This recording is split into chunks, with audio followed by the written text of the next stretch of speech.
This is the France 24 debate. We're looking at 4 more years of Barack Obama, just hours after his re-election. With us to talk about it, Stephen Erlinger of the New York Times, Christopher Dickey of Newsweek and the Daily Beast, Denis de Montpion of French News Weekly, Le Nouvel Observateur, and France 24 business editor, Stéphanie Antoine. Again, that victory came late in the night. In fact, here in Paris, it was past 6 a.m. when Obama was declared the winner. Left-leaning tabloid Libération stopping the presses and putting out a second edition with, in English, yes, you see there, while Newsweekly Paris Match redrew its entire front cover with the headline, Obama the Victory, and the subheads, The World Relieved, and also Michelle wins the duel of first ladies. On the France 24 debate Facebook page, some of your remarks on this, and we saw, for instance, Mike saying Obama will be humbled by his narrow victory, but will also want to fulfill all his campaign promises without alienating more than 40% of the voters who didn't vote for him. Actually, that number closer to 50%. It was more like 46 or 47% who voted for at least. We haven't finished the count. Again, we don't have results yet from Florida. Another comment from Bruno from Nantes. I think in this second term, he'll feel more free to take decisions he didn't take during the first one, but he will continue to be moderate without revolution. So a prediction that we'll continue to see no drama Obama. We can turn now to France 24's Laura Baines, who is in Washington. First up for Obama will obviously be a cabinet reshuffle. And what will that say about the direction that he's likely to take, Laura?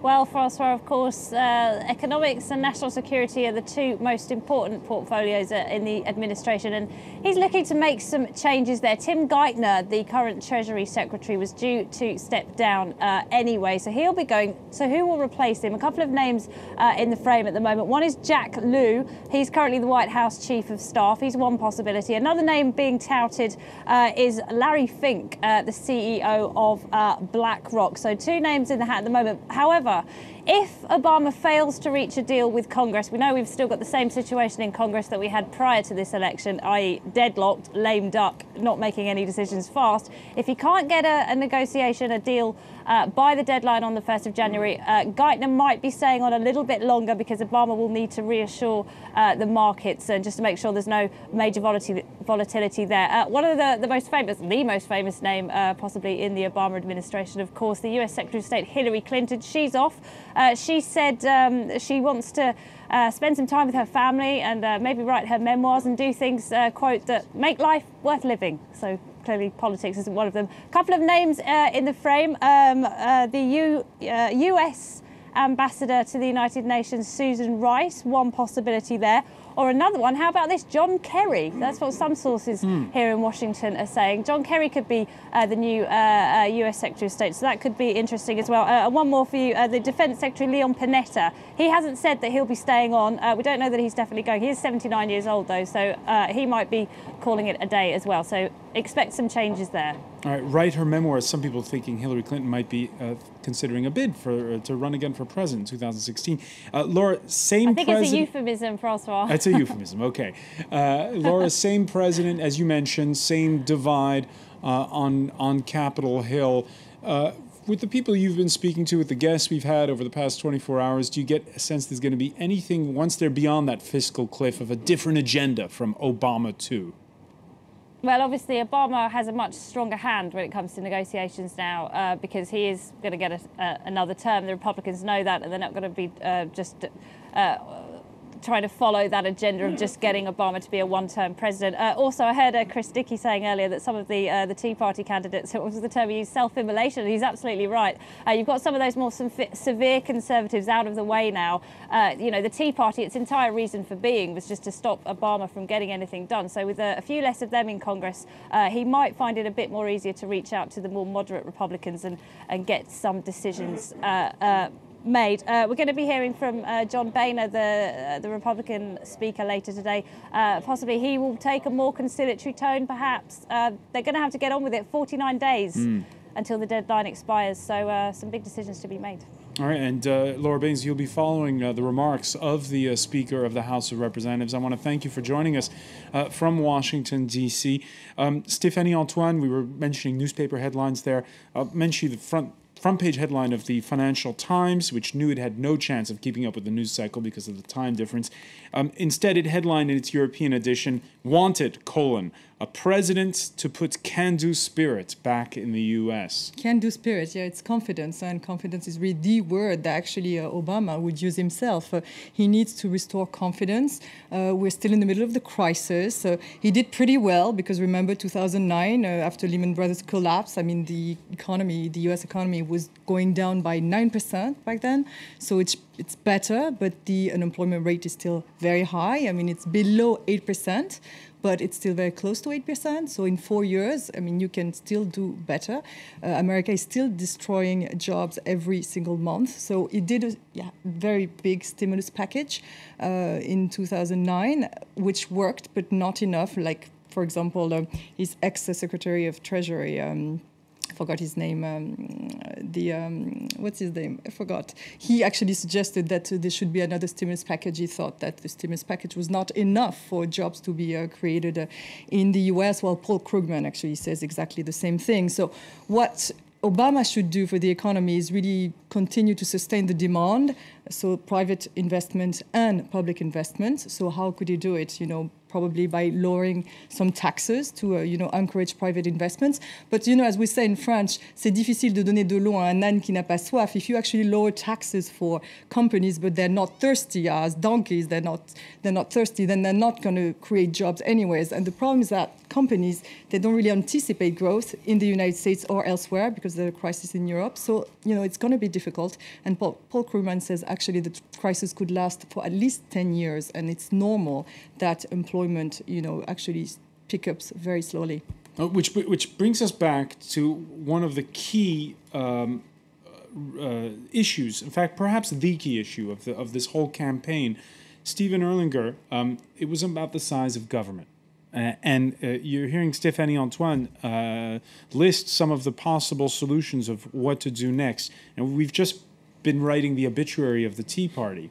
But the idea that Washington's not the right place to fix the economy, that debate is still alive and well. Well, it has to be fixed in Washington if it's going to get fixed anywhere. The fact is, America has a big debt problem, even though we have our own bank and our own currency. The point of the fiscal cliff is to reduce the debt. So I think people are going to have to do that to some degree. The best reducer of debt is growth, and the American economy is turning around faster than the European economy. And I think Obama, whoever was going to become president, was going to get the benefit of the slow turnaround. The problem is when you have a recession that's caused by a bubble, as this one was, it's different from a recession caused by a normal business cycle, and stimulus doesn't usually work as well.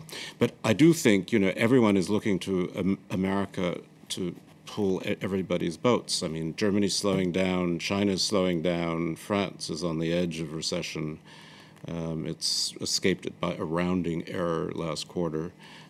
So I think that's the worry. And without growth, it's very hard to have jobs. Denis de Montpion, 7.9% unemployment. The French would kill to have an unemployment rate. Yeah, indeed. We are, almost 10% of unemployment. But it's true that in France, it's really harder to, sack people and, the enterprise and have a hard time to get this flexibility you find in the United States. That's the reason why. And, anywhere in the States, you get a job for a while, then you can, just stop and go back to work. And we haven't got that in France. That's why when you're unemployed, you remain unemployed for a long time. Right. Here, there's no debate over whether or not government is part of the problem or part of the solution. But in the U.S., again, that's still alive and well. That well, question. It's been part of the problem in a way that people don't articulate very often. Part of the unemployment problem is that as you reduce the size of government and you cut off money to the federal government, but also to the state and local governments, they lay off a lot of people. That's why Obama's always talking about private sector job growth. That's been growing a lot. But when you're laying off firemen and police and functionaries in the government across the board, you're pushing up the other unemployment figures. That's one problem. But there are a lot of things that are more optimistic than our discussion is. And it's interesting to see how some of the business press didn't want to make it sound too optimistic until the results were in. Bloomberg today has a major article that says the economy of this year is completely different than the economy that Obama inherited in 2008. Because guess what? There is job growth. We're not diving into the abyss the way we were then. And there are a lot of other positive indicators that people don't talk enough about. For instance, in the debates it came out a little bit, the whole question of energy independence, the United States now becoming an exporter of natural gas, producing more oil than it's produced in years. We're now, I think, the #1 oil producer in the world. These are huge developments, and they will all work to the benefit of the economy. And finally, you have American private sector sitting on $2 trillion that they didn't want to spend. Well, they can try to sit on that forever, but at some point, they're going to have to start investing that. And when they do, you're going to see a lot of pickup in job growth. All right, so the glass half full there. The U.S. choosing continuity just 2 days before China embarks on a once-in-a-decade change of leadership. There, too, it's too early to tell if those taking the reins of the Communist Party will enact more reform. Is China both an ever-growing partner for the U.S. and a rival, as evidenced during the last month's third presidential debate? China's both an adversary, but also a potential partner in the international community if it's following the rules. So my attitude coming into office was that we are going to insist that China plays by the same rules as everybody else. Campaign's over now, Stephanie. So China needs to play as the same rule as everybody else. Barack Obama has been saying that. So he's not as tough as the Republicans towards China, who talked about, a currency manipulator. He doesn't go that far. But there's still, a struggle between the two countries. The interdependence between the two countries is huge. Basically China buys bonds in the United States, so they buy the debt, and the United States actually buy their products. It's basically a huge interdependence. So what Barack Obama actually, the relationship is complicated. There's going to be a new head of China as well. So it might be a good opportunity to actually create maybe, a better relationship between the two countries. And the aim of the United States really is to have China focus much more on its consumption, on its domestic market. And then, of course, that the yuan gets a little higher compared to the dollar. And these are the main targets. And China is starting to actually find some kind of advantages to actually conduct that policy, and might actually accept to have their consumption grow a little more and export a little less. It's also in their own interest. But that's the positive scenario. All right. Foreign policy, there's two other big issues that still await Barack Obama. One is, of course, the drawdown in Afghanistan, Stephen Erlanger, and the other is an issue that he went headfirst into at the beginning of his mandate, trying to reach some kind of deal between Israelis and Palestinians, and then shied away from the rest of his mandate. When it comes to Afghanistan and the Middle East, will he again try something, or will he, now that he's had his fingers burned, stay out of it? Well, I think on Afghanistan, the direction is clear. Everybody's leaving, and they're just hoping they can leave something behind that lasts, I mean, that won't change. You left out Iran. I think that may be a more imminent problem for him. Some people think he won't re-engage in the Middle East between the Israelis and Palestinians. I think he will. It's going to be difficult. I think if he doesn't get it done, it may be difficult to have a deal because Mahmoud Abbas is getting older, the demography is changing. I think this time he'll be able to put more pressure on Bibi Netanyahu, but Iran worries me, and Syria sits there as a moral abyss for the West. Hillary Clinton has called for a reorganization of the Syrian opposition. The French are giving aid inside Syria. Panelist after panelist who came on during our special, be they from the Democratic camp or the Republican camp, were both saying last night after the polls had closed that the U.S. isn't going to be sending soldiers there. No, the U.S. won't send soldiers there, but the U.S. has a better opportunity now to press Putin to try to make a deal with Assad for a transitional government of some kind. There are lots of things one can do without sending troops. One can send arms without troops, by the way. I mean, there are lots of things to be done. But I think, 30,000 people dead, it's not easy for an American president to just sit there, not one that's been reelected. Barack Obama's best chance of success on the foreign policy stage?